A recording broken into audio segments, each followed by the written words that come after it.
Oui, ça ne veut pas dire grand-chose. Je trouve pas ça très cohérent. En fait, Macron n'est pas un adepte de l'écologie, il le reconnaissait lui-même. Là, effectivement, il fait un tournant pour surfer sur la vague écologique, qui n'a eu lieu d'ailleurs que dans les grandes villes de France, au municipal, et pas du tout dans la France périphérique.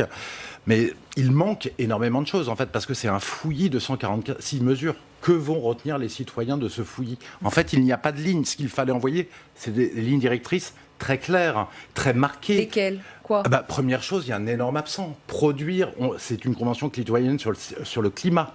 Il faut produire donc énormément d'énergie sans CO2 pour nous passer des énergies fossiles. C'est ça la transition énergétique. Ne pas émettre de CO2 et donc produire beaucoup d'électricité pour ça. Et en plus, le monde se réveille aujourd'hui. Le Japon en 2016 a pris une stratégie pour aller vers l'économie d'hydrogène. La Chine en 2019. Madame Merkel a mis 9 milliards d'euros sur la table pour l'économie d'hydrogène, qui nous permet de transformer notre électricité, qu'elle soit nucléaire, éolienne, solaire. Ça, c'est le choix des citoyens.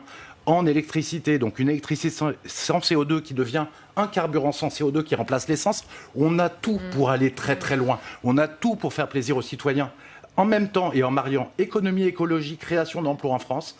Et malheureusement, c'est extrêmement mou, c'est extrêmement fouillis et il n'y a pas grand-chose. Et en plus, il y a un télescopage assez symbolique dans l'actualité, cette fermeture de Fessenheim. Olivier Babot, qu'en pensez-vous?